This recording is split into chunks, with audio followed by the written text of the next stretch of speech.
أشهد أن لا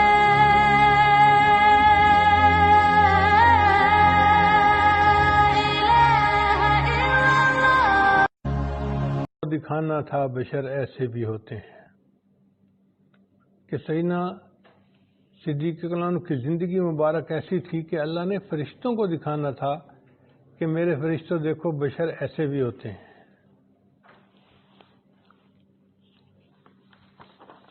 پھر سیدنا صدیق اکرم کے بعد حضرت عمر خطاب رضی اللہ عنہ کا نمبر آتا ہے.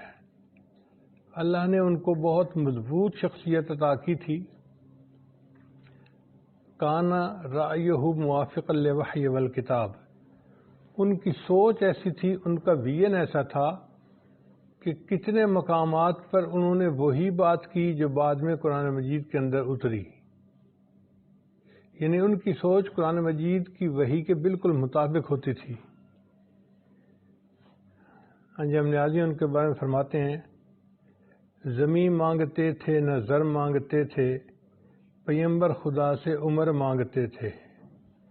پہاڑوں پر بھی خوف طاری ہو جس کا، زمین پر وہ ایسا بشر مانگتے تھے. کرے ساری دنیا پہ اپنا جو سایہ، تو صحرا میں ایسا شجر مانگتے تھے. جو فردوس میں ہو سب سے، جو فردوس میں بھی ہو سب بہت خوبصورت، عمر کے لیے ایسا گھر مانگتے تھے. جدا ہونا منزل سے پہلے جو ایسا، وہ اپنے لیے ہم سفر مانگتے تھے. تو ایسے ہم سفر تھے سیدنا عمر رضی اللہ عنہ کہ آخر روضہ انور میں بھی نبی علیہ السلام کے ساتھ ہی جا کر انہوں نے آرام کیا. نبی علیہ السلام دعا مانگتے تھے کہ یا اللہ عمر ابن ہشام اور عمر الخطاب میں سے کسی ایک کو ہدایت عطا فرما. عمر ابن ہشام یہ ابو جہل کا دوسرا نام تھا. اللہ تعالیٰ نے دونوں کے دلوں کو دیکھا تو اس میں عمر الخطاب عنہ کے دل کو انہوں نے زیادہ پاکیزہ پایا، تو اللہ نے عمر ابن الخطاب کو یہ سعادت عطا فرمائی. چنانچہ اس سے پہلے، ان کے ایمان لانے سے پہلے، مسلمان ایک گھر کے اندر چھپ کر نمازیں پڑھا کرتے تھے. جب عمر لانو ایمان لے آئے تو نبی علیہ السلام سے عرض کیا، اے اللہ کے نبی صلی اللہ علیہ وسلم، اب عمر ایمان لا چکا ہے، آپ گھر میں کیوں نماز پڑھتے ہیں؟ آئیں ہم بیت اللہ میں نماز ادا کرتے ہیں.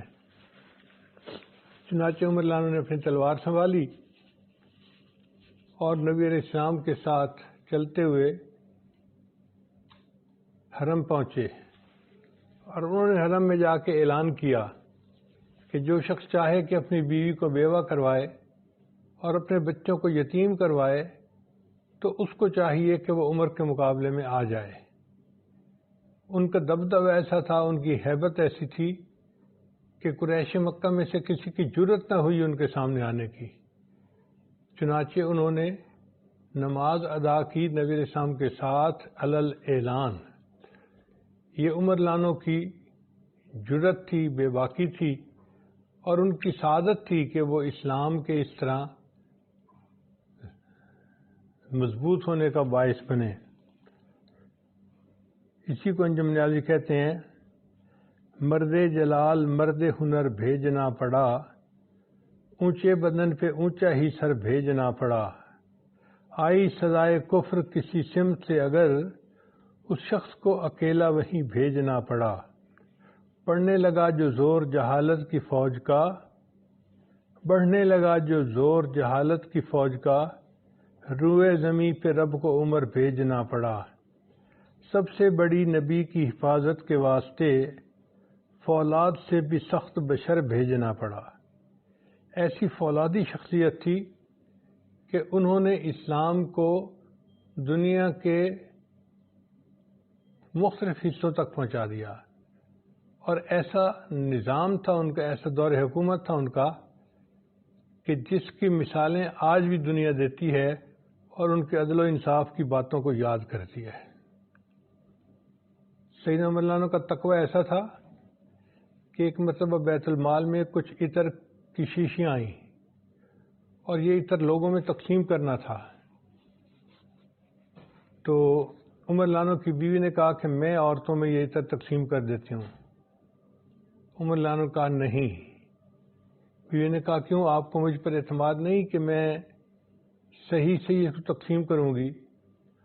فرمایا مجھے پورا یقین ہے کہ تم اسے صحیح صحیح لوگوں میں تقسیم کرو گی، لیکن عطر تقسیم کرتے ہوئے جو خوشبو تمہیں آئے گی، میں یہ بھی نہیں چاہتا کہ بیت المال کے مال میں سے اتنا فائدہ میرے گھر کا کوئی فرض زیادہ اٹھائے۔ اب آپ اس سے اندازہ لگائیے کہ ان کو کتنی فکر تھی۔ ایک مرتبہ سیدنا عمر لانو اپنی گھر میں بیٹھے ہوئے کوئی کام کر رہے تھے، چراغ جل رہا تھا۔ حضرت علی رضی اللہ تعالیٰ عنہ بھی آئے اور اجازت مانگی اندر آنے کی۔ جب آ کر بیٹھے تو عمر لانو نے سے پوچھا، علی آپ امور مملکت کے بارے میں کوئی بات کرنے کے لیے آئے ہیں یا اپنی ذاتی کوئی بات کرنے کے لیے آئے ہیں؟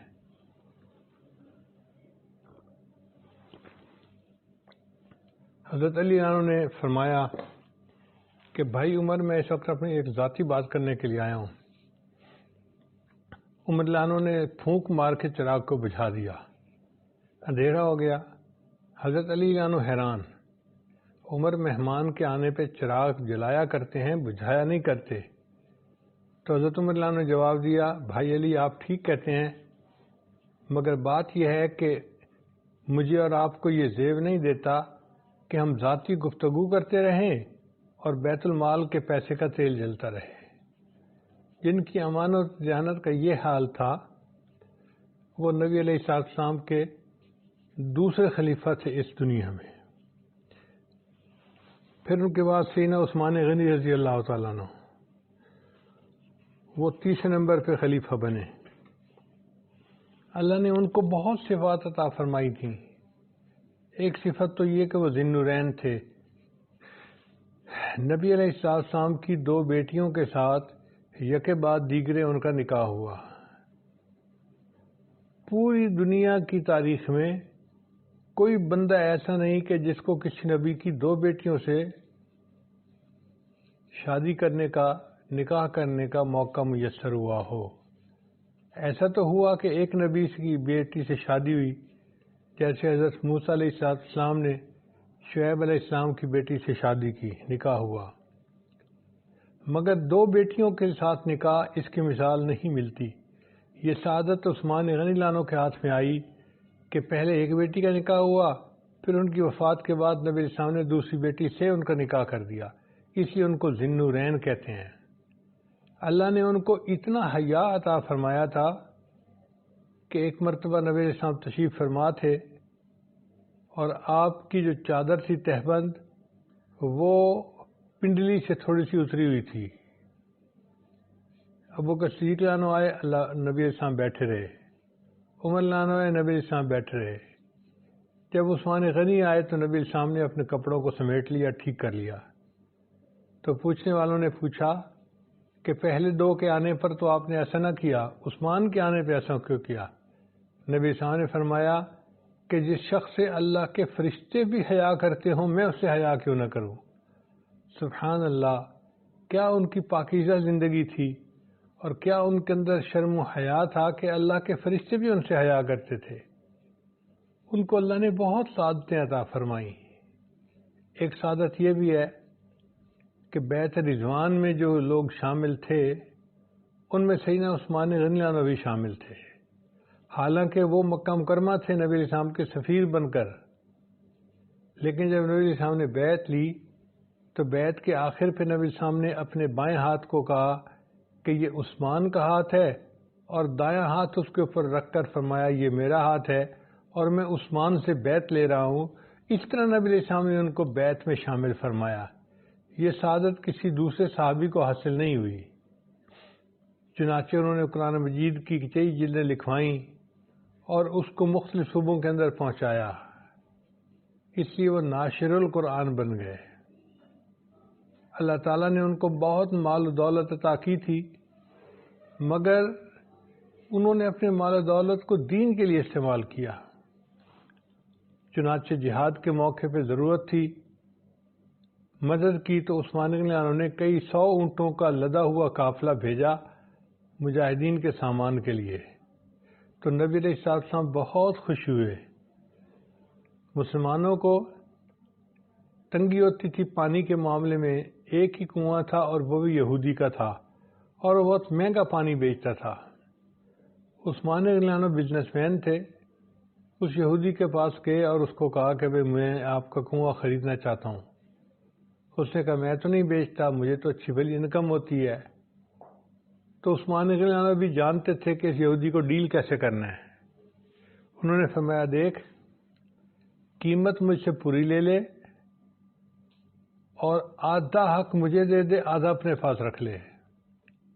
یہودی بڑا خوش ہو گیا کہ قیمت پوری مل رہی ہے اور میں آدھا کنویں کا حق بیچوں گا اور آدھا اپنے پاس رکھوں گا۔ چنانچہ اس نے سودا کر لیا۔ اب عثمان غنی عنہ نے اسے کہا کہ دیکھو، اس کا طریقہ کار یہ ہے کہ ایک دن پانی آپ نکالو اور ایک دن پانی میں نکالوں گا۔ چنانچہ ایک دن طے ہو گیا۔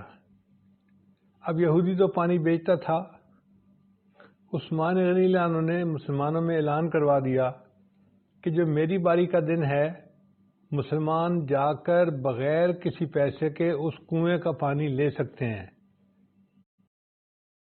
انہوں کو بغیر پیسے کے پانی ملنا شروع ہو گیا تو آسانی ہو گئی۔ اب ایک دن وہ درمیان میں صبر کر لیتے اور دوسرے دن پانی بھر لیتے۔ نتیجہ یہ نکلا کہ یہودی کی جو باری والا دن تھا کوئی گاہک آتا ہی نہیں تھا۔ تو کچھ عرصہ اسی طرح چلتا رہا۔ کچھ عرصے کے بعد عثمان غنی عنہ سے کہا کہ دیکھو تمہارے باری کے دن تو کوئی گاہک آتا ہی نہیں ہے، اس لیے اب جو بقیہ آدھے پیسے ہیں وہ بھی میں آپ کو دے دیتا ہوں، مجھے پورا حق دے دو۔ یوں آپ نے ڈبل قیمت دے کر کنویں کو خرید لیا اور اس کو مسلمانوں کی ضرورت کے لیے وقف کر دیا۔ یہ سیدنا عثمان غنی عنہ جن کا پیسہ دین کے لیے خرچ ہوتا تھا، مسلمانوں کی فلاح کے لیے خرچ ہوتا تھا، یہ اللہ کے بہت مقبول بندے تھے اور تیسرے نمبر پر خلیفہ تھے۔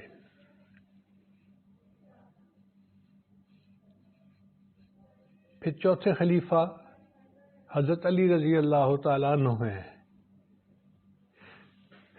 نبی علیہ السلام نے ان کے بارے میں فرمایا انا مدینۃ العلم و علی بابھا، میں علم کا شہر ہوں اور علی اس کا دروازہ ہے۔ تو اللہ نے ان کو ایسا علم عطا کیا تھا، چنانچہ باطنی سلسلوں کو اگر آپ دیکھیں تو 4 سلسلوں میں سے 3 سلسلے حضرت علی عنہ سے آگے چلے اور ایک سلسلہ نقشبندیہ حضرت ابوبکر صدیق سے آگے چلا۔ اس کا مطلب یہ کہ اللہ نے ان کو علم ظاہر اور علم باطن بہت عطا کیا تھا، اور ان کے جو فیصلے ہوتے تھے عدالت میں وہ حیران کر دینے والے ہوتے تھے۔ اللہ نے ان کو ایسی سمجھ عطا فرمائی تھی، ایسی شجاعت عطا فرمائی تھی کہ خیبر کا دروازہ جو کئی آدمی مل کر نہیں اٹھا سکتے تھے، انہوں نے اللہ اکبر کا نعرہ لگا کر اس دروازے کو توڑ دیا اور ایک ہاتھ کے ساتھ اٹھا لیا۔ چنانچہ یہ خلفائے راشدین کہلاتے ہیں۔ حدیث مبارکہ میں آتا ہے کہ نبی علیہ السلام نے ایک مرتبہ فرمایا کہ واعظم بلیغا، حدیث میں آتا ہے کہ بڑا پر اثر واعظ کیا۔ صحابہ نے پوچھا اے اللہ کے وسلم، یہ تو واعظ ایسا ہے جیسے کوئی جدا ہونے والا بات کرتا ہے۔ تو نبی صلی اللہ علیہ وسلم نے فرمایا ہاں۔ ان کو پوچھا اے اللہ کے نبی صلی اللہ علیہ وسلم، ہمیں کوئی نصیحت کر دیجئے، کوئی خاص بات کر دیجئے۔ نبی علیہ السلام نے فرمایا علیکم بسنتی و سنت خلفاء الراشدین المہدیین، تمہارے اوپر لازم ہے میری سنت پر عمل کرنا اور خلفاء راشدین کی سنت پر عمل کرنا، یعنی خلفاء راشدین کے عمل کو نبی السلام نے اپنی سنت فرمایا، ان کے عمل کے لیے بھی سنت کا لفظ استعمال فرمایا۔ چنانچہ ہم خلفاء راشدین کے ساتھ محبت کرتے ہیں اور ان کے طریقے پر چلنا اپنی زندگی کی سعادت جانتے ہیں۔ نبی صاحب نے فرمایا کہ بنی اسرائیل کے 72 فرقے بنے ہیں، میری امت کے 73 فرقے ہوں گے، مگر ان میں سے ایک فرقہ ناجیہ ہوگا، ایک فرقہ ہوگا جو دوزخ سے نجات پانے والا ہوگا۔ صحابہ کرام نے پوچھا اے اللہ کے نبی صلی اللہ علیہ وسلم وہ فرقہ ناجیہ کون سا ہوگا؟ نبی صلی اللہ علیہ وسلم نے فرمایا ما انا علیہ و اصحابی، کہ جس راستے پر میں ہوں اور میرے صحابہ ہیں، جو اس راستے پر چلنے والے لوگ ہوں گے وہ نجات پانے والے لوگ ہوں گے۔ اس لیے ہم اپنے آپ کو اہل سنت والجماعت کہلاتے ہیں کہ ہم نبی علیہ السلام کی سنت پر بھی عمل کرتے ہیں اور صحابہ کی جماعت کے نقش قدم کے اوپر بھی چلتے ہیں۔ اہل سنت والجماعت، یہ ما انا علیہ و اصحابی کا نمونہ ہے۔ چنانچہ نبی اسلام نے ارشاد فرمایا الصحابۃ کلہم عدول، میرے صحابہ سارے کے سارے عادل ہیں۔ جب اللہ کے نبی نے ان کو عادل ہونے کا سرٹیفکیٹ عطا فرما دیا، کون ہے جو ان کے بارے میں شک و شبہ کرے؟ جو شک کرے گا وہ اپنے ایمان کی خیر منائے۔ چنانچہ یہودیوں میں سے ایک شخص تھا جس نے یہ کام سب سے پہلے کیا کہ صحابہ کرام کے بارے میں شکوک و شبہات پیدا کر دو۔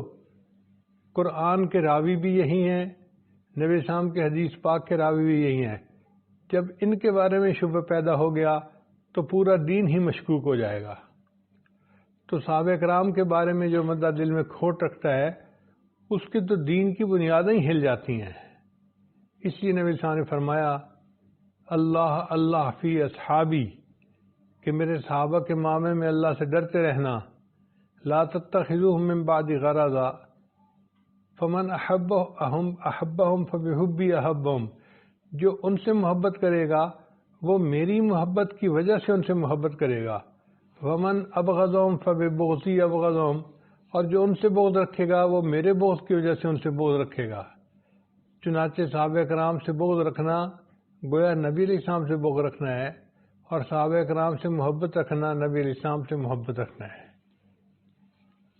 نبی علیہ السلام نے ارشاد فرمایا صحابہ کرام کو بلغوا انی ولو آیا، کہ جو بات مجھ سے سنتے ہو اس کو آگے لوگوں تک پہنچاؤ۔ یعنی صحابہ کرام کو روایت حدیث کا منصب نبی علیہ السلام نے دیا۔ اب جب نبی علیہ السلام نے منصب دیا، اب کوئی بندہ صحابہ کرام کو جانچ پٹخ نہیں کر سکتا کہ جی کون کیسا تھا کون کیسا تھا۔ بھائی جب اللہ کے نبی صلی اللہ علیہ وسلم نے ان کو پاس کر دیا اور فرما دیا کہ تم میری حدیث کو آگے روایت کرو، تو یہ ان کے پاس بہت بڑی سند ہے۔ جرح اور تعدیل کے جتنے قوانین ہیں وہ صحابہ کے بعد انسانوں پر اپلائی ہوتے ہیں۔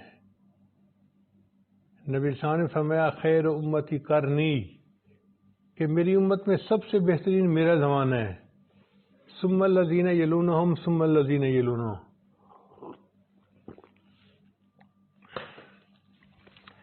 یہ 3 دور ہیں، ان کو کہتے ہیں قرون ثلاثہ مشہود لہا بالخیر، یعنی 3 ایسے دور جن میں خیر کے غالب ہونے کی شہادت اللہ کے نبی صلی اللہ علیہ وسلم نے عطا فرمائی۔ وہ نبی علیہ السلام کا زمانہ، نبی علیہ السلام کے صحابہ کا زمانہ اور تابعین کا زمانہ۔ ان 3 زمانوں میں خیر کے غالب ہونے کی گواہی اللہ کے محبوب نے عطا فرمائی۔ اور اللہ کی شان دیکھیں کہ جو خلافت راشدہ ہے وہ کرنی کے لفظ کے اندر موجود ہے۔ اگر چالوں خلفائے راشدین کے ناموں کا آخری حرف لے لیں تو صدیق کا آخری حرف قاف بنے گا، عمر کا آخری حرف را بنے گا، عثمان کا آخری حرف نون بنے گا، اور علی کا آخری حرف یا بنے گا۔ تو یہ لفظ بنے گا کرنی، یعنی کرنی لفظ کے اندر خلافت راشدہ کے ترتیب کا ثبوت ملتا ہے۔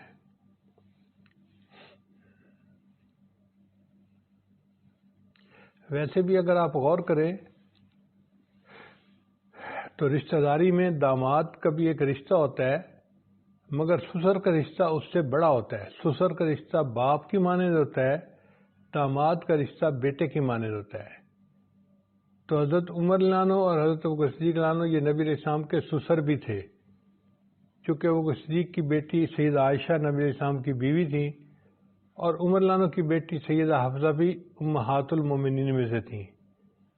تو دو سسر جو تھے ان کا خلافت نمبر پہلے آیا، پھر اس کے بعد دامادوں کا نمبر ہوا، مگر عثمانی لانو کو 2 مرتبہ داماد بننے کا شرف تھا اور حضرت لانو 1 مرتبہ داماد بنے، اس لیے عثمان لانو کا نمبر پہلے، علی لانو کا بعد چوتھا نمبر۔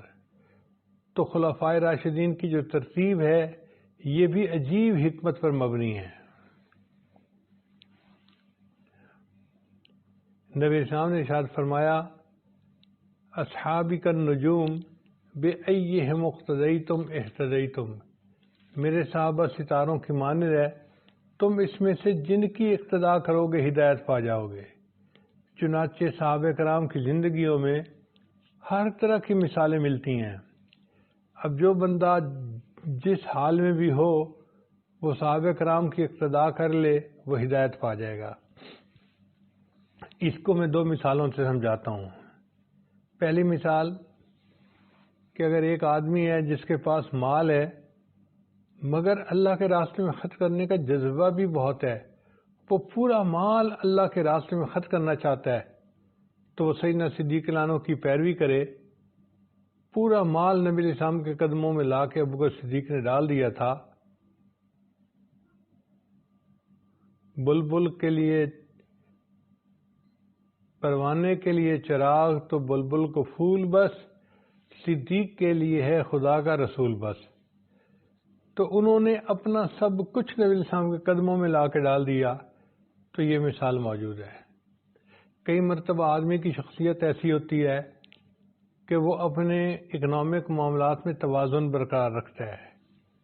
وہ چاہتا ہے جی کہ میں آدھا مال دین پر خرچ کروں اور آدھا مال اپنے بال بچوں کے لیے الگ کر لوں۔ تو حضرت عمر لانو کی مثال سامنے ہے، انہوں نے آدھا مال اپنے گھر والوں کے لیے رکھ لیا تھا اور آدھا مال نبی اسلام کی خدمت میں لا کر پیش کر دیا تھا۔ پھر تیسری صورت یہ ہوتی ہے کہ بندے کے پاس مال بھی بہت ہو اور اس کو خرچ کرنے کی عادت بھی بہت ہو۔ یہ عثمان غنی لانو کی مثال ہے، اللہ نے ان کو مال بھی بہت دیا تھا اور خرچ کرنے کے لیے دل بھی بہت بڑا دیا تھا۔ چنانچہ نبی علیہ السلام نے ان کو دعا دی تھی، یا رحمان سہل الحساب علی عثمان، اے رحمان قیامت دن عثمان کے حساب کو آسان فرما دینا۔ چوتھی صورت یہ ہوتی ہے کہ ایک بندے کے پاس کچھ پیسہ ہے ہی نہیں اللہ کے راستے میں خرچ کرنے کے لیے، فقیر آدمی ہے۔ چنانچہ حضرت علی عنہ کی زندگی میں اس کا نمونہ موجود ہے۔ حضرت علی عنہ پر پوری زندگی زکوٰۃ فرض نہیں ہوئی، اس لیے کہ مال بچا ہی نہیں تھا، فقیر آدمی تھے، اور اسی طرح انہوں نے فقر میں اپنی زندگی گزار دی۔ تو گویا 4 ہی صورتیں ممکن تھیں، اور 4 خلفائے راشدین کی زندگیوں میں آدمی کو یہ مثالیں ملتی ہیں۔ وہ جس صورت حال میں بھی ہو اس پر عمل کر لے، ہدایت پا جائے گا۔ اگر آج کے دور کی زندگی کو دیکھیں تو صحابہ کرام کے جو آپس کے معاملات تھے ان کی بھی سمجھ آسانی سے آ جاتی ہے۔ بعض لوگ اعتراض کرتے ہیں کہ جی صحابہ کرام آپس میں لڑ پڑے۔ بھئی مخلص بندے بھی ایک دوسرے کے ساتھ اختلاف رائے کر لیتے ہیں، یہ کوئی بات نہیں۔ ایک دفعہ ایک صاحب مجھے کہنے لگے جی کہ صحابہ کرام اگر اچھے تھے تو ان میں لڑائیاں کیوں ہوئیں؟ میں نے کہا مجھے ایک بات بتاؤ، کیا 2 ماہر ڈرائیوروں کے اندر ایکسیڈنٹ نہیں ہو جاتا؟ ہو جاتا ہے۔ تو اگر ماہر ڈرائیوروں کی گاڑیوں کے درمیان ایکسیڈنٹ ہونا ممکن ہے تو 2 مخلص بندوں کے درمیان اختلاف رائے ہو جانا یہ بھی ممکن ہے۔ اس لیے صحابہ کرام کے جو لڑائی جھگڑے تھے ان کے لیے کوئی اور لفظ استعمال نہیں ہوا، مشاجرات صحابہ، شجر سے لفظ لیا گیا۔ جیسے تنا ایک ہوتا ہے، شاخیں مختلف ہوتی ہیں، تو صحابہ کرام بھی اسی طرح تھے کہ ان کا تنا اللہ کی رضا تھی، البتہ رائے میں ان کا آپس میں اختلاف ہو جاتا تھا۔ تو یہ مشاجرات صحابہ تھے۔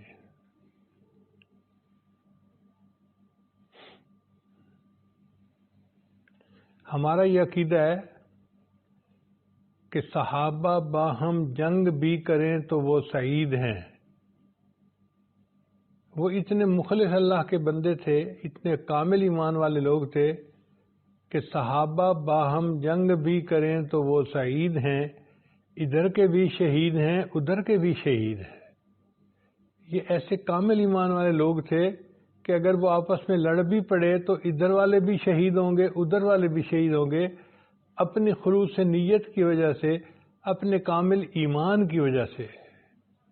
اس لیے ہم صحابہ کرام کی جماعت کے ساتھ محبت کرتے ہیں اور اس محبت کو اپنے لیے زندگی کا سرمایہ سمجھتے ہیں. آج کے دور میں کوئی ایک فرقہ ایسا آ گیا ہے کہ جو کہتا ہے کہ جی تاریخ یہ کہتی ہے، تاریخ یہ کہتی ہے. وہ اللہ کے بندو، تاریخ کی کیا اتھینٹسٹی ہے؟ تاریخ مورخ نے تو ایک بات سنی سنائی لکھ دی، اب وہ بات ٹھیک ہے یا نہیں یہ تو کوئی اس کی دلیل نہیں ہے، کوئی سند نہیں ہے. ہم ان کو یہ کہتے ہیں کہ ہم صحابہ کرام کو تاریخ کے آئینے میں نہیں دیکھتے، ہم صحابہ کرام کو قرآن و حدیث کے آئینے میں دیکھتے ہیں. اگر صحابہ کرام کو دیکھنا ہے تو یہ دیکھو کہ اللہ نے ان کے بارے میں کیا کہا، نبی اسلام نے ان کے بارے میں کیا کہا. اللہ تعالیٰ فرماتے ہیں اولئک کتب فی قلوبہم الایمان، یہ وہ لوگ تھے جن کے دلوں میں اللہ نے ایمان کو لکھ دیا تھا. اللہ ان کے بارے میں فرماتے ہیں اولئک ھم المفلحون، یہ وہ لوگ ہیں جو فلاح پانے والے ہیں.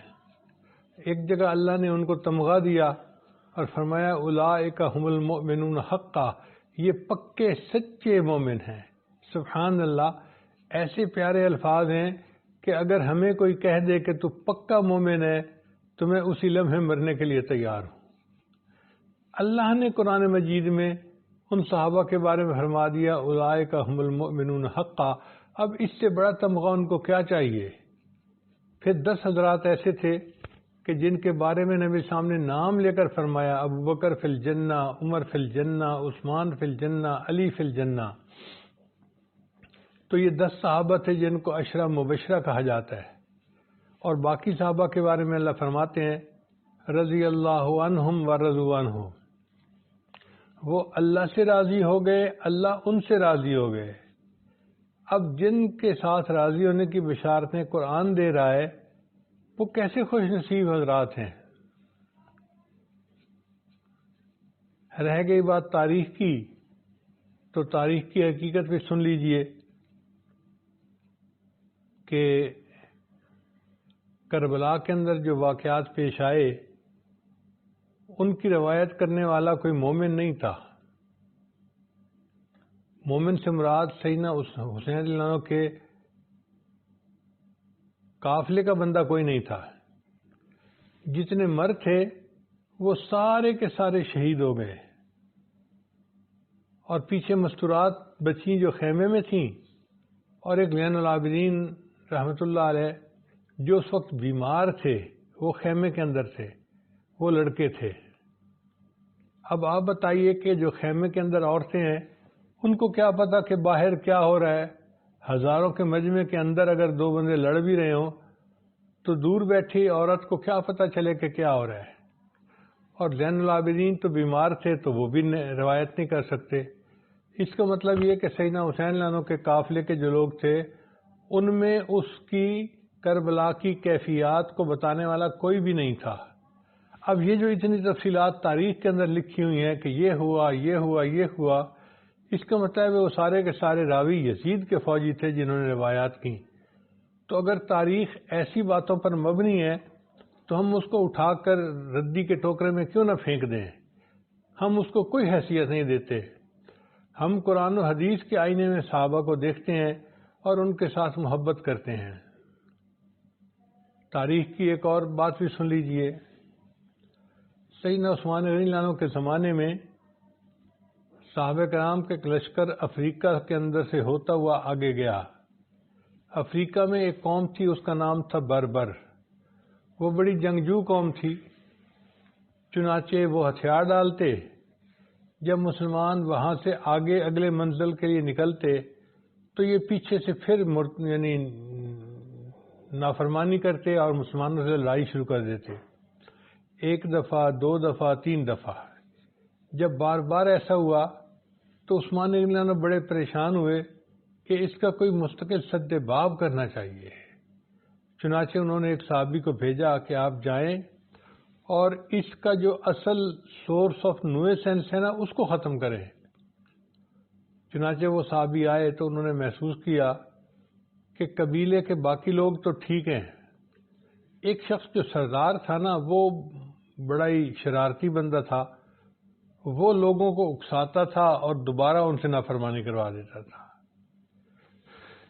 چنانچہ انہوں نے اس قبیلے کے خلاف اپنی فوج کو کھڑا کر دیا۔ اب دونوں طرف جو ہے وہ فوجیں کھڑی ہیں اور کل کو فائر کھلنے والا ہے۔ اتنے میں اس شرارتی بندے نے کیا کیا کہ اپنے قبیلے میں یہ اعلان کروا دیا کہ جو مسلمانوں کے رئیس کا سر میرے پاس کل لائے گا میں اس کو 1 لاکھ ریال انعام دوں گا۔ اب اس اعلان کو سننے کے بعد اس کے قبیلے کے لوگوں میں بڑا جوش جذبہ پیدا ہو گیا۔ چنانچہ مسلمانوں کو ان کے جو انٹیلیجنس کے لوگ تھے انہوں نے آ کے جواب دیا کہ جناب پورے لشکر میں بڑا جذبہ پایا جاتا ہے اور ان میں سے ہر ایک کا ٹارگٹ کل مسلمانوں کا لشکر کا سردار ہوگا، چونکہ اس کو 1 لاکھ ریال انعام ملنے کی توقع ہوگی۔ اب جو صحابی مسلمانوں کے سردار تھے وہ پریشان ہوئے کہ بھئی اب اس کو کاؤنٹر کیسے کیا جائے۔ نتیجتاً انہوں نے بھی اعلان کروا دیا کہ جو مسلمان اس قبیلے کے سردار کا سر میرے پاس لائے گا میں بھی اس کو 1 لاکھ ریال انعام دوں گا۔ اب اس فوج میں بھی اعلان ہو گیا، اس فوج میں بھی اعلان ہو گیا۔ اللہ کی شان دیکھیں کہ اگلے دن جنگ ہوئی تو ایک صحابی نے اس سردار کو قتل کیا اور اس کا سر لے کر مسلمانوں کے سردار کے پاس پہنچے۔ چنانچہ مسلمانوں کے ہاتھ میں بہت سارا مال غنیمت بھی آیا اور اللہ نے ان کو فتح عطا فرما دی، اور وہ فتنہ ہمیشہ کے لیے خاموش ہو گیا، ختم ہو گیا۔ مگر ایک مسئلہ کھڑا ہو گیا کہ جو صحابی اس کا سر لائے تھے انہوں نے ڈیمانڈ کی کہ امیر لشکر آپ نے اعلان کیا تھا میں 1 لاکھ ریال انعام دوں گا، مجھے آپ انعام دیں۔ انہوں نے کہا ٹھیک ہے میں مال غنیمت میں سے انعام دے دیتا ہوں۔ جب مال غنیمت میں سے انعام دینے لگے تو باقی صحابہ نے اعتراض کیا کہ مال غنیمت میں تو سب مجاہدین کا حق برابر کا ہوتا ہے، آپ اپنی مرضی سے 1 لاکھ ریال ان کو نہیں دے سکتے۔ اب ایک فقہی مسئلہ کھڑا ہو گیا کہ وہ انعام دیں یا نہ دیں۔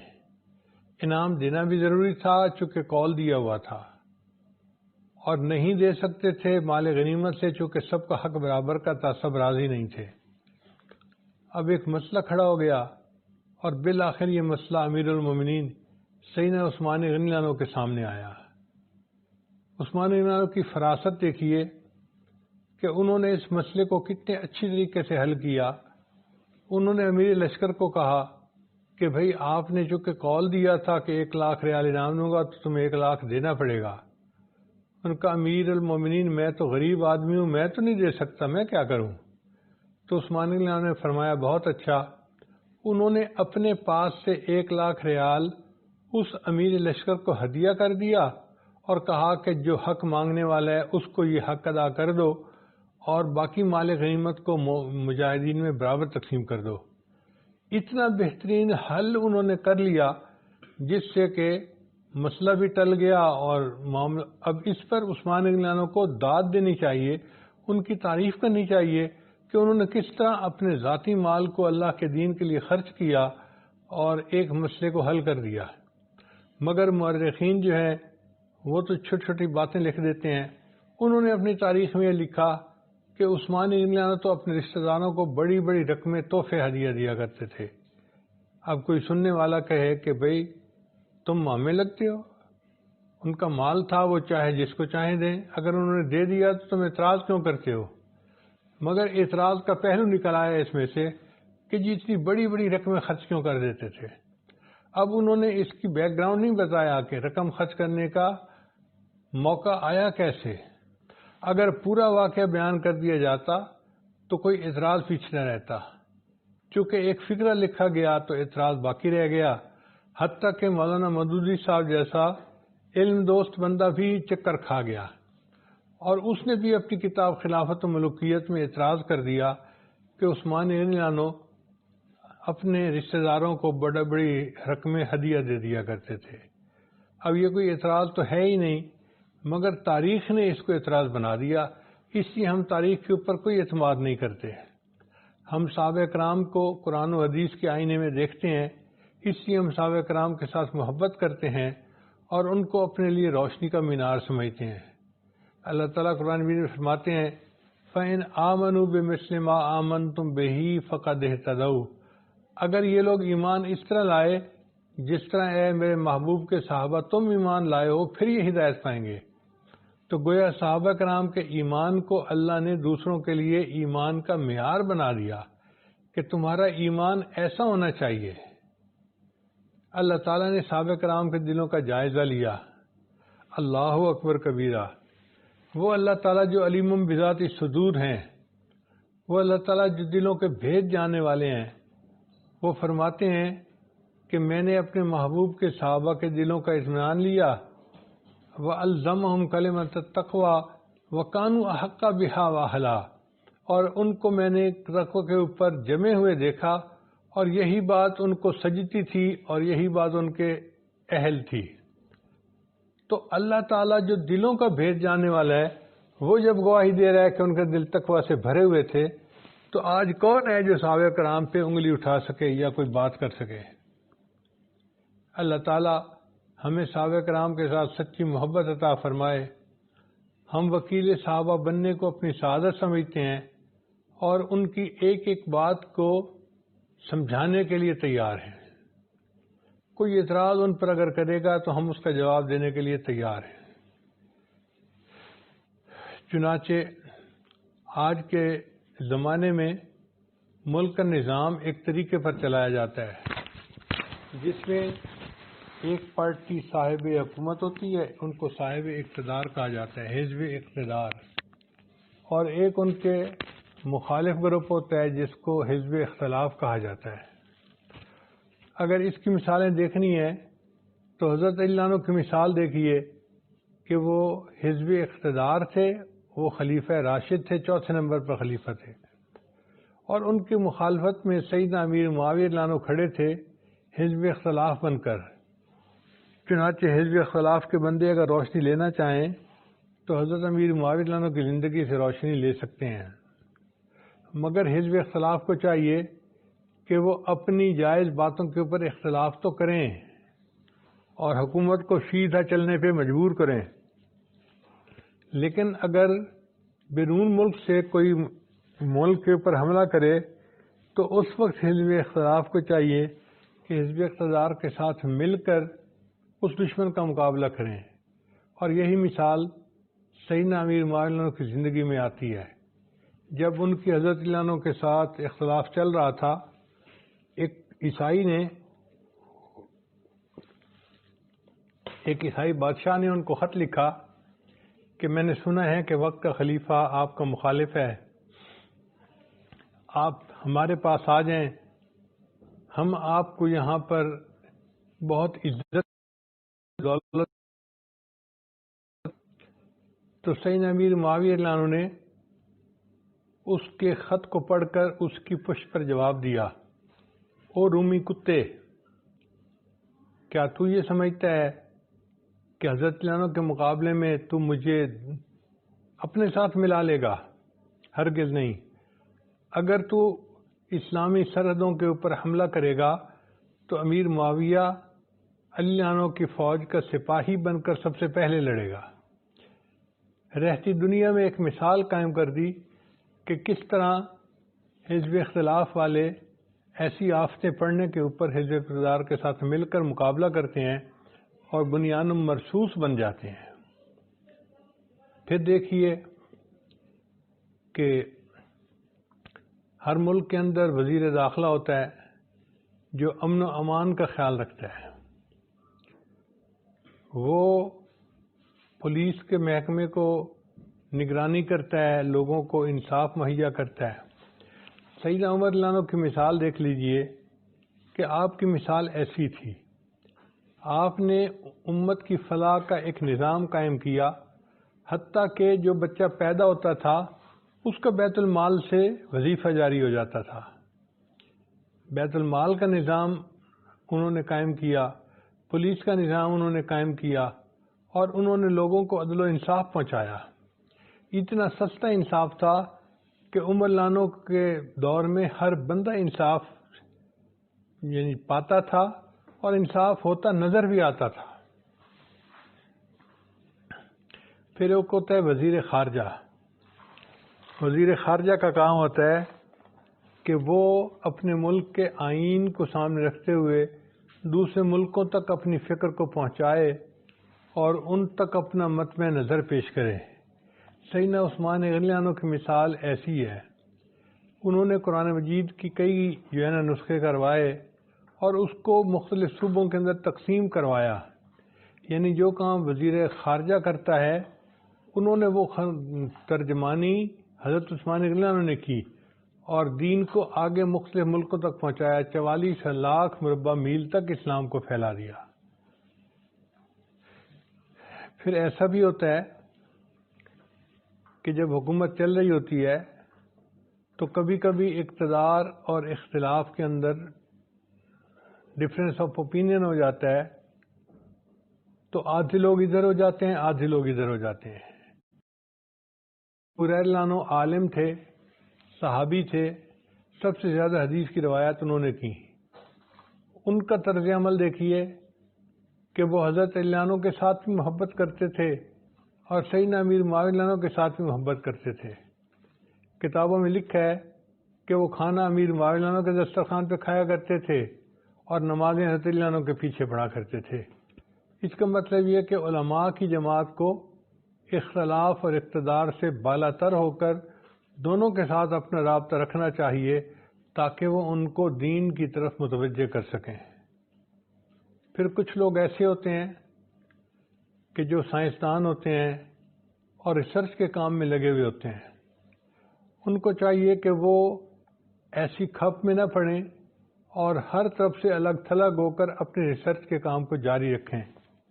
عبداللہ ابن عمر رضی اللہ عنہ امام المحدثین تھے اور یوں سمجھیں کہ وہ ریسرچ اسکالر تھے، چنانچہ وہ ان جھگڑوں میں بالکل نہیں پڑے، الگ رہے اور اپنے حدیث کے حفظ کا کام کرتے رہے۔ تو ان کی زندگی میں اس کی مثال ملتی ہے کہ بندے کو ایسے وقت میں کیا کرنا چاہیے اگر وہ ریسرچ کا کام کرنے والا ہے۔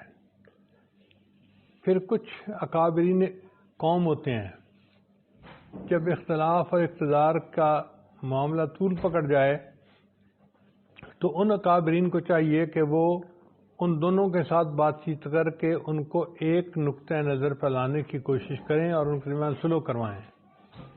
اگر اس کی مثال دیکھنی ہے تو ام المومنین سیدہ عائشہ صدیقہ رضی اللہ عنہا کی زندگی میں یہ مثال موجود ہے۔ وہ والدہ تھیں، حضرت علی بھی ان کے لیے بیٹے کی مانند تھے اور امیر معاویہ رضی اللہ عنہ بھی ان کے لیے بیٹے کی مانند تھی، چونکہ وہ امت کی ماں تھیں۔ چنانچہ جب دونوں بیٹوں کے درمیان اختلاف رائے ہو گیا تو سیدتنا فاطمہ رضی اللہ تعالی عنہا وہ آئیں اور انہوں نے دونوں کے ساتھ بات چیت کر کے ان دونوں کو سمجھانے کی کوشش کی۔ تو اکابرین قوم کو ایسے ہی کرنا چاہیے جو سیدہ عائشہ صدیقہ رضی اللہ تعالی عنہا نے کیا۔ ان کی زندگی میں ان اکابرین کو اپنے لیے روشنی جو ہے اس کی روشنی کی شمع نمودار ہوتی نظر آتی ہے۔ پھر کئی مرتبہ انسان اپنے حق کو دے دیتا ہے اور لڑائی جھگڑے کی بجائے امن کو پسند کرتا ہے۔ اگر اس مثال کو دیکھنا ہو تو سیدنا حسن رضی اللہ عنہ کی زندگی کو دیکھیں کہ انہوں نے حضرت امیر معاویہ رضی اللہ عنہ سے لڑنے کی بجائے خلافت ان کے سپرد کر دی۔ تو اپنا حق قربان کر کے امن کو ترجیح دے دینا، اس کے لیے سیدنا حسن رضی اللہ عنہ کی زندگی کی مثال ہمارے سامنے موجود ہے۔ اور کئی مرتبہ انسان اپنے موقف پہ ڈٹ جاتا ہے اور جو مرضی ہو جائے وہ اپنے موقف سے پیچھے نہیں ہٹتا، وہ پہاڑ بن جاتا ہے۔ سیدنا حسین کی زندگی میں اس کی مثال موجود ہے کہ وہ اس بات پر ڈٹ گئے کہ میں یزید کے ہاتھ پر بیعت نہیں کروں گا، اور اس کے لیے اگر مجھے سب کچھ قربان کرنا پڑے تو میں کرنے کے لیے تیار ہوں۔ یہ آسان بات نہیں ہوتی۔ انہوں نے اپنے خاندان کے 70 کے قریب جو مرد تھے، چھوٹے بڑے، ان کو اپنی آنکھوں کے سامنے شہید ہوتے دیکھا اور بالآخر خود بھی شہید ہو گئے، مگر انہوں نے اپنے موقف سے پیچھے ہٹنا گوارا نہ کیا۔ یہ بتا دیا کہ مومن موت سے نہیں ڈرتا بلکہ اللہ کے دین کی حفاظت کے لیے اپنا سب کچھ قربان کر دیا کرتا ہے۔ اب اگر ہم یہ دیکھنا چاہیں کہ اپنے ملک کو نظریات کے اوپر لے کر آگے چلنا، اس کی مثال سیدنا ابوبکر صدیق رضی اللہ عنہ کی زندگی میں نظر آتی ہے۔ چنانچہ ابوبکر صدیق رضی اللہ عنہ کی زندگی میں کچھ لوگ ایسے تھے جنہوں نے کہا کہ ہم زکوٰۃ خود اپنے علاقے میں تقسیم کر دیں گے، اس کو بیت المال میں جمع نہیں کروائیں گے۔ تو ابوبکر صدیق رضی اللہ عنہ نے فرمایا اَيُنْقَصُ وَأَنَا حَيٌّ، یہ کیسے پاسبل ہے کہ دین کے اندر کمی کر دی جائے اور میں زندہ رہوں؟ میں ان مانعین نکات کے ساتھ قتال کروں گا، حتیٰ کہ اگر یہ اونٹ دیں گے، اونٹ کی نکیل نہیں دیں گے تو ان کو مجبور کروں گا کہ اونٹ کی نکیل بھی بیت المال کے اندر جمع کروائیں۔ فقام مقام الانبیاء، جیسے کوئی نبی کھڑا ہو جاتا ہے پہاڑ کی طرح، ابوبکر صدیق رضی اللہ عنہ اس طرح کھڑے ہو گئے اور انہوں نے سٹینڈ لے لیا۔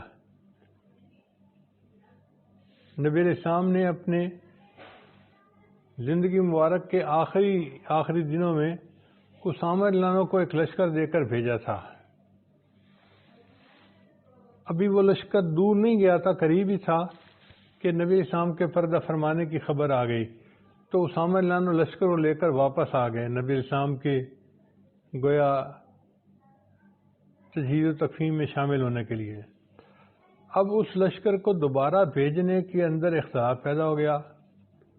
عمر رضی اللہ عنہ جیسے بہادر صحابی بھی یہ محسوس کرتے تھے کہ نبی علیہ السلام کے پردہ فرمانے کے بعد کافروں کی نظریں مرکز کے اوپر ہیں، ہم اگر ایک بڑا لشکر باہر بھیج دیں گے تو مدینہ تو خالی ہو جائے گا اور کافروں کے لیے موقع ہو جائے گا کہ وہ مدینہ کے اوپر چڑھائی کر دیں۔ تو انہوں نے بھی حضرت صدیق رضی اللہ عنہ کو کہا کہ آپ اسامہ کے لشکر کو بھیجنے میں جلدی نہ کریں،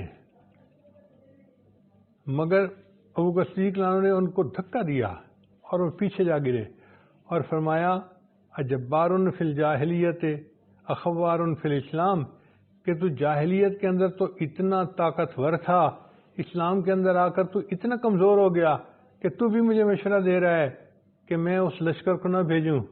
فرمایا میں اس لشکر کو بھیج کر رہوں گا، حتیٰ کہ اگر مدینہ کے بھیڑیے آ کر عورتوں کو کھائیں گے اور ان کی لاشوں کو گلیوں میں گھسیٹیں گے تو میں اس کو تو برداشت کر لوں گا، لشکر کو یہاں نہیں رکھوں گا۔ چنانچہ انہوں نے اسامہ رضی اللہ عنہ کے لشکر کو بھیجا اور اللہ نے کافروں کے دلوں پر ایسی ہیبت بٹھا دی کہ کوئی مدینے پر حملہ نہ کر سکا۔ تو حضرت ابوبکر صدیق کی زندگی کی مثال دیکھ لیجئے، جیسے ایک نائب کو ہونا چاہیے کہ اپنے آقا کی ہر بات کو اس کے حکم منشا کے مطابق کرے، ابوبکر صدیق رضی اللہ عنہ نے ایسا ہی کیا۔ چنانچہ مسجد نبی میں توسیع کا مسئلہ آیا تو انہوں نے کہا کہ میں کیسے کر سکتا ہوں وہ کام جو نبی علیہ السلام نے نہیں کیا۔ قرآن مجید کو اکٹھا کروانے کا کام آیا، انہوں نے یہی جواب دیا کہ میں وہ کام کیسے کروں جو نبی علیہ السلام نے اپنی زندگی میں نہیں کیا۔ ہر بات پہ ان کی یہی بات ہوتی تھی کہ میں نے وہ کرنا ہے جو نبی علیہ السلام نے کیا، اور نائب کی یہی شان ہوتی ہے کہ وہ اپنی مرضی نہ کرے بلکہ اپنے آقا کی مرضی کے عین مطابق ہر کام کرے۔ چنانچہ صحابہ کرام کی زندگیوں کو دیکھو تو ہمارے لیے روشنی کے مینارے ہیں یہ۔ امام محمد رحمۃ اللہ فرمایا کرتے تھے اللہ تعالیٰ صحابہ کرام کو جزائے خیر عطا فرمائے، اگر ان کے مشاجرات نہ ہوتے تو ہمیں پتہ ہی نہیں چلتا کہ لڑائی جھگڑے کے دور میں دین پر عمل کیسے کرنا چاہیے۔ یہ صحابہ کی زندگیوں میں ہمیں جو ہے نشانیاں نظر آتی ہیں۔ تو صحابہ کا امن کا وقت بھی گزارنا بھی ہمارے لیے رحمت ہے، اور آپس میں ان کا ایک دوسرے سے اختلاف کر کے لڑائی کرنا بھی ہمارے لیے باعث رحمت ہے۔ ہمیں ادھر بھی روشنی کی جو ہے نا شمع ملتی ہے، ادھر بھی روشنی کی شمع ملتی ہے۔ اس لیے ہم کہتے ہیں کہ نبی السلام نے ارشاد فرمایا اصحابک النجوم بأیہم اقتدیتم اہتدیتم، میرے صحابہ ستاروں کی مانند ہیں، تم جس کسی کی پیروی کرو گے تم ہدایت پا جاؤ گے۔ تو اللہ تعالی ہمیں صحابہ کرام کی جماعت کے ساتھ دلی محبت رکھنے کی توفیق عطا فرمائے، اور پوری زندگی ان کے نقش قدم پر چلنے کی توفیق عطا فرمائے، اور اللہ تعالیٰ قیامت کے دن ہمیں صحابہ کرام کے غلاموں میں ان کے قدموں میں کھڑا ہونے کی توفیق عطا فرمائے، اور اس محبت کی وجہ سے اللہ تعالیٰ ہمیں قیامت کے دن صحابہ کرام کے ساتھ حشر فرمائے۔ المرء مع من احب، بندہ اسی کے ساتھ ہوگا جس سے ان کو محبت ہوگی۔ چنانچہ ہم دعا کرتے ہیں کہ اللہ تعالیٰ ہمیں اس مقدس جماعت کے ساتھ سچی محبت عطا فرمائے، اور یہ اللہ کے مقبول بندوں کی جماعت تھی، نبی علیہ الصلوۃ والسلام کے مقبول شاگردوں کی جماعت تھی۔ ہم اللہ سے بھی محبت کرتے ہیں، اللہ کے حبیب سے بھی محبت کرتے ہیں، اور اللہ کے حبیب کے ان کے شاگردوں سے بھی محبت کرتے ہیں۔ اللہ تعالیٰ ہماری اس محبت کو ہمارے لیے سرمایہ بنائے، اس کی حفاظت عطا فرمائے، اور اس دجالی فتنے کے دور میں اللہ تعالیٰ ہمیں اس محبت پر جینا اور اسی پر مرنا عطا فرمائے۔ وآخر دعوانا ان الحمد للہ رب العالمین۔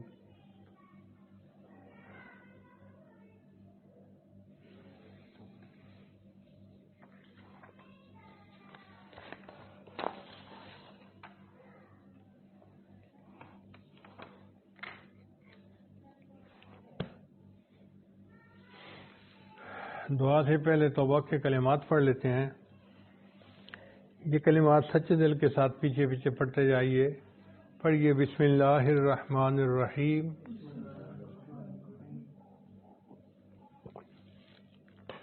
لا الہ الا اللہ محمد الرسول اللہ، آمنت باللہ وملائکتہ وکتبہ ورسلہ والیوم الآخر والقدر خیرہ وشرہ من اللہ تعالی والبعث بعد الموت، آمنت باللہ کما ہوا باسمائہ وصفاتہ وقبلت جمیع احکامہ اقرار باللسان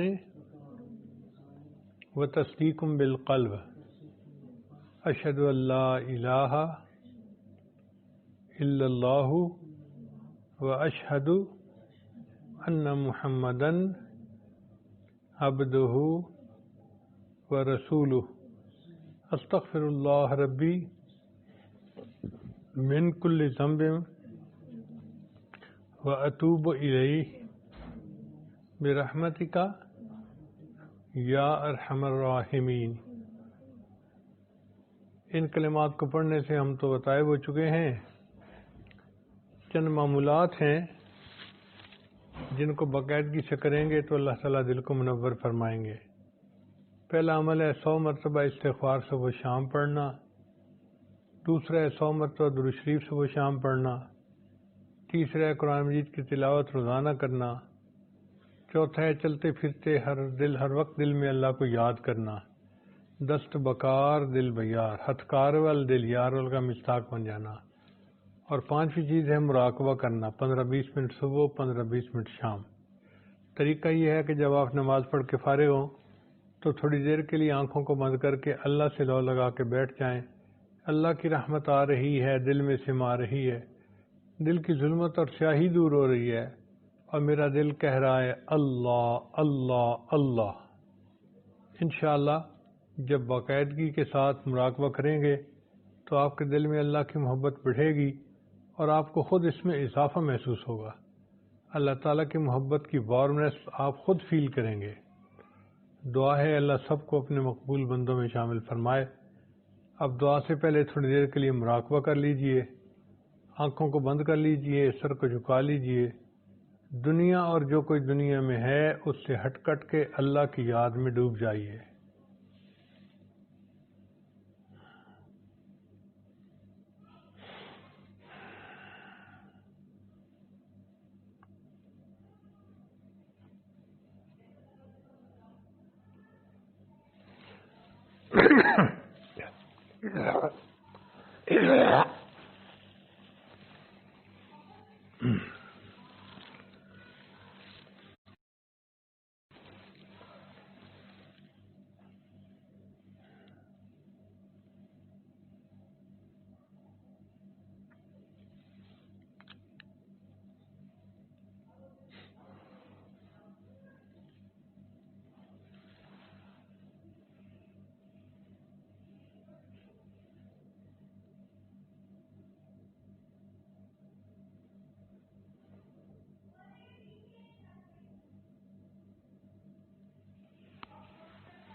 آہ جاتی ہے اثر کو کھینچ لانے کے لیے،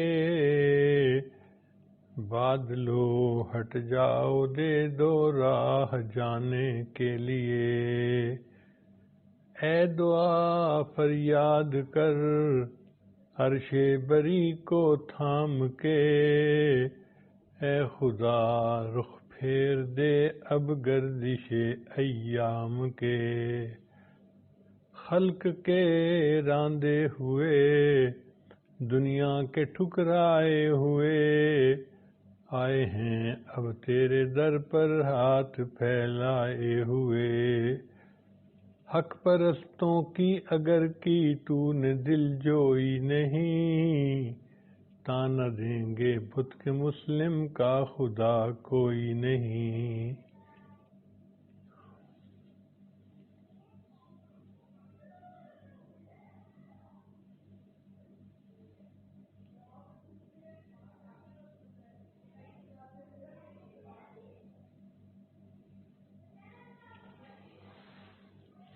خار ہیں بدکار ہیں ڈوبے ہوئے ذلت میں ہیں، جو بھی ہیں آقا تیرے محبوب کی امت سے ہیں، رحم کر اپنے نہ آئینے کرم کو بھول جا، ہم تجھے بھولے ہیں لیکن تو نہ ہم کو بھول جا،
لا الہ الا اللہ محمد الرسول اللہ۔ دعا کر لیجئے، سبحان ربی العلی الوہاب، اللہم صلی علی سیدنا محمد وعلی آل سیدنا محمد وبارک وسلم۔ ربنا ظلمنا انفسنا وإن لم تغفر لنا وترحمنا لنکونن من الخاسرین۔ اے رب کریم، ہم آپ کے عاجز مسکین بندے ہیں، ہمارے گناہوں کو معاف فرما، خطاؤں سے درگزر فرما، عیبوں کی پردہ پوشی فرما۔ اللہ ہمارے چھوٹے بڑے سب گناہوں کو معاف فرما۔ میرے مالک، ہمارے گناہ جتنے بھی ہیں آپ کی رحمت سے تو زیادہ نہیں ہو سکتے، اپنی رحمت کا معاملہ کر دیجئے، ہمارے گناہوں کو دھو دیجئے، ہمارے گناہوں کو مٹا دیجئے، ان کو نیکیوں میں تبدیل فرما دیجئے۔ اللہ ہماری جسمانی بیماریوں کو دور فرما، روحانی بیماریوں کو دور فرما۔ جتنے حاضرین مرد ہیں یا عورتیں ہیں جنہوں نے یہ بات سنی، اللہ سب کے دلوں کو دین کے، ایمان کے نور سے اچھی طرح منور فرما۔ ہماری ان دعاؤں کو اپنی رحمت سے قبول فرما۔ اللہ بیماریوں میں بیماروں کو شفا عطا فرما۔ پریشان حالوں کو اللہ پریشانی سے محفوظ فرما۔ اے اللہ، جو شادی کی عمر کو پہنچ چکے، ابھی نکاح نہیں ہوا، شادی نہیں ہوئی، اللہ ان کو نیک دیندار زندگی کا ساتھی نصیب فرما۔ جو رکاوٹیں ہیں اللہ ان رکاوٹوں کو دور فرما۔ پروردگار عالم، ہماری ان دعاؤں کو اپنی رحمت سے قبول فرما۔ مدارس عربیہ کی حفاظت فرما، دعوت و تبلیغ کے کام کی حفاظت فرما، جہاں اللہ لاتی ان خانقاہوں کی حفاظت فرما، اقامت دین کی کوششوں کی حفاظت فرما۔ اے اللہ، عمرے پہ جانا آسان فرما، اور اس راستے میں جتنی رکاوٹیں ہیں اپنی رحمت سے ان کو دور فرما۔ پروردگار عالم، ہم پر رحمت کی نظر فرما۔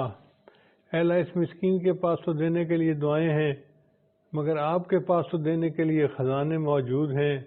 اللہ، خزانوں کے دروازے کھول دیجئے اور سب دعا مانگنے والوں کی جھولیاں بھر دیجئے، سب کی مرادیں پوری کر دیجئے۔ میرے مولا، ہم نے تو اپنی اوقات کے بقدر مانگا، تو ہمیں